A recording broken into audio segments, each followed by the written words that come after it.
Alhamdulillah. Alhamdulillah nahmaduhu wa nasta'inuhu wa nastaghfiruh wa na'udzu billahi min syururi anfusina wa sayyiati a'malina may yahdihillahu fala mudhillalah wa may yudlil fala hadiyalah. Asyhadu an la ilaha illallah wahdahu la syarikalah syahadatan man huwa khairum maqaman wa ahsanu nadiyya. Asyhadu anna sayyidina Muhammadan abduhu wa rasuluhul muttasifu bil makarimi kibaru wa sobiyya. Allahumma wa salli wa sallim ala sayyidina Muhammadin kana sadiqal wa'di wa kana rasulan nabiyya wa ala alihi wa sahbihi alladhina yuhsinuna islamahum wa lam yaf'alu syai'an fariyya. Amma ba'd. Faya ayyuhal hadiruna rahimakumullah, usini nafsi wa iyyakum bittaqwallah faqad fazal muttaqun. Qala Allah Ta'ala, a'udzu billahi minasyaitonir rajim. Innamal mu'minuna ikhwatun faslihu baina akhwaykum wattaqullaha la'allakum turhamun. Sadaqallahul azim. Alhamdulillahirabbil alamin. Segala puji bagi Allah Subhanahu wa taala yang telah menganugerahkan kita nikmat iman dan Islam serta mempertemukan kita di tempat yang diberkahi ini. Salawat dan salam semoga selalu tercurahkan kepada junjungan kita Nabi Muhammad sallallahu alaihi wasallam beserta keluarga, sahabat dan seluruh umatnya hingga akhir zaman. Hadirin jemaah Jumat rahimakumullah. Saat ini lebih dari 3 juta kaum muslim berkumpul di tanah suci untuk melaksanakan ibadah haji. Esok hari, besok yaitu Sabtu 9 Zulhijjah, mereka wukuf di Arafah sebagai puncak pelaksanaan haji. Dan kita yang tidak berhaji disunahkan untuk berpuasa ketika kaum muslimin sedang di Arafah. Sesuai sabda Rasulullah sallallahu alaihi wasallam, al-hajju Arafah. Inti ibadah haji adalah wukuf di Arafah. Hadis riwayat At-Tirmizi. Pertanyaannya, siapa yang berhak menentukan tanggal tersebut? Tentu ini diawali dari penentuan awal bulan Zulhijjah. Maka bila kita menyimak hadis Nabi sallallahu alaihi wasallam, urusan itu diserahkan sepenuhnya kepada Amir Makkah, bukan otoritas pemimpin negara-negara muslim yang lain. Umat Islam di seluruh dunia tinggal mengikutinya. Ini sesuai dengan perintah Rasulullah SAW kepada Amir Makkah. Saat itu Haris bin Hatib, Husain bin Haris Al-Jadali telah menyatakan, Amir Makkah Al-Haris bin Hatib telah menyampaikan khutbah kepada kami seraya berkata yang artinya, kami telah diperintahkan oleh Rasulullah sallallahu alaihi wasallam untuk mengerjakan manasik ibadah haji karena melihat hilal bulan Zulhijjah. Jika kami tidak melihat hilal lalu ada 2 orang saksi yang adil melihat hilal, maka kami pun akan mengerjakan manasik haji berdasarkan kesaksian mereka berdua. Hadis riwayat Abu Daud dan Ad-Darqutni. Perhatikan, saat itu Rasulullah adalah pemimpin negara yang berkedudukan di Madinah. Maka sudah seharusnya kaum muslim di seluruh dunia bersatu dalam pelaksanaan Idul Adha sebagaimana mereka bersatu dalam pelaksanaan ibadah haji. Demikian seperti yang pernah terwujud pada masa Nabi sallallahu alaihi wasallam dan pemimpin-pemimpin kaum muslimin para khalifah setelahnya. Hadirin jemaah Jumat rahimakumullah. Persatuan dalam ibadah haji merupakan contoh konkret dari kebersamaan yang indah dalam Islam. Tentu kita rindu bagaimana kaum muslimin beribadah bersama, berpuasa bersama, berlebaran bersama, berhaji bersama. Di sana semua perbedaan suku, warna kulit dan bahasa manusia menyatu dalam ibadah yang penuh kekhusyukan. Ini memperkuat konsep ukhuwah Islamiyah di mana para mukmin diibaratkan sebagai satu tubuh.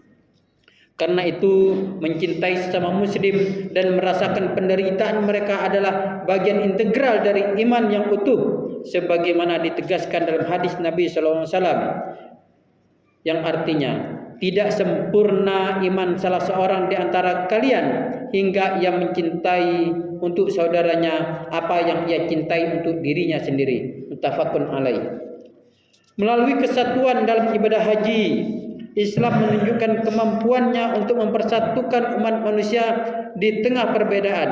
Agama ini telah berhasil mengikat manusia selama berabad-abad dalam ikatan yang mulia, yaitu persatuan kaum muslimin, ukhuwah Islamiyah. Firman Allah Subhanahu wa taala, "A'udzubillahi minasyaitonir rajim. Innamal mu'minuna ikhwatun." Sesungguhnya kaum mukmin itu bersaudara. Ayat ini menggarisbawahi indahnya perumpamaan kebersamaan kaum mukmin, di mana mereka digambarkan sebagai satu tubuh yang utuh dalam keimanan dan ukhuwah. Hadirin jamaah Jumat rahimakumullah. Patut direnungkan, apakah umat Islam hari ini benar-benar bersatu seperti satu tubuh? Lebih dari 3 juta muslim berkumpul di tanah suci menunaikan ibadah haji. Tetapi setelah itu, apakah persatuan ini masih tersisa? Kaum muslim di seluruh dunia saat ini tidak bersatu dan tidak saling membantu saudaranya yang menderita. Saudara-saudara kita di Palestina contohnya hari ini terus berada dalam ancaman genosida Zionis Yahudi. Gaza dan Rafah menjadi ladang pembantaian, sedangkan pemimpin-pemimpin kaum muslimin di sekitarnya menonton, bahkan ikut memblokade dengan tembok-tembok besar mereka. Lebih dari 36.000 warga Gaza tewas akibat serangan militer Zionis. Dengan fasilitas kesehatan mereka hancurkan dan penduduk terancam kelaparan tanpa pasokan makanan. Lebih menyedihkan lagi adalah sikap para pemimpin dunia Islam yang hanya diam atau bahkan bersekutu dengan Zionis, mengirimkan minyak-minyaknya kepada Yahudi laknatullah. Penguasa Mesir misalnya menolak membuka perbatasan satu-satunya untuk bantuan kemanusiaan.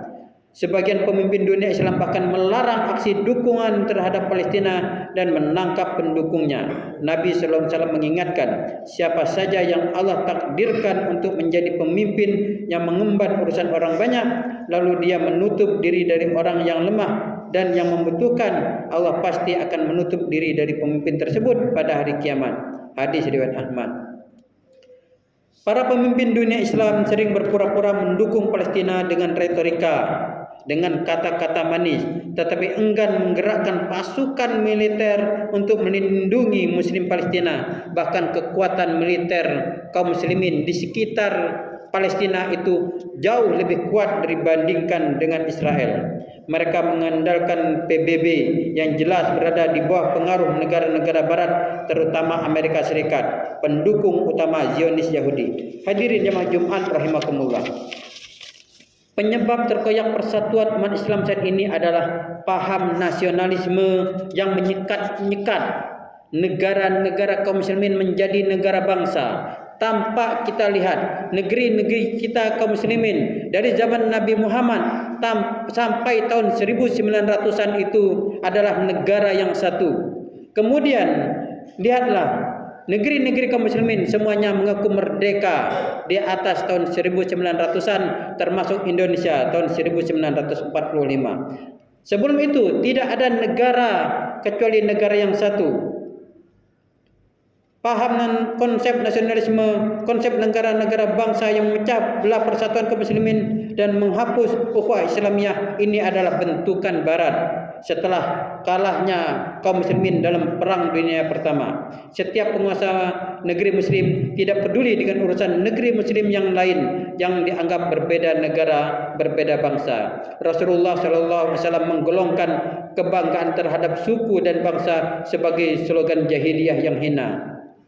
Jika ada orang membangga-banggakan kebanggaan jahiliyah, maka suruhlah ia menggigit kemaluan ayahnya dan tidak usah pakai bahasa kiasan terhadapnya. Hadis riwayat Ahmad.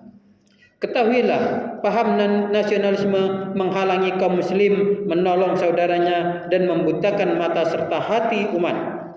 Nabi sallallahu alaihi wasallam mengingatkan kita, Seorang muslim itu saudara bagi muslim lainnya. Ia tidak boleh menzalimi dan tidak boleh menelantarkan saudaranya. Hadis riwayat Muslim. Negara, bangsa dan paham nasionalisme adalah alat negara barat untuk menghancurkan kekhilafahan Utsmaniyah yang terakhir dan menjajah negeri-negeri muslim dengan sekat-sekat nasionalisme. Mereka menciptakan pemimpin-pemimpin boneka dengan penguasa yang mereka kendalikan, mencegah umat Islam untuk menghapus negara Zionis Yahudi. Karena itu, persoalan umat hanya bisa diselesaikan jika umat bersatu di bawah kepemimpinan yang satu, Amirul Mukminin, sebagaimana Abu Bakar, Umar, Utsman dan Ali dahulu, yang merupakan perisai umat sebagaimana sabda Nabi sallallahu alaihi wasallam yang artinya sungguh imam atau khalifah adalah perisai, orang-orang berperang di belakang dia dan menjadikan dia pelindung. Hadis riwayat Muslim. Dengan khilafah, potensi kekuatan militer kaum muslim dapat disatukan untuk menghapus Zionis, bahkan termasuk Amerika, dan menciptakan tatanan dunia baru yang harmonis di bawah syariat Islam.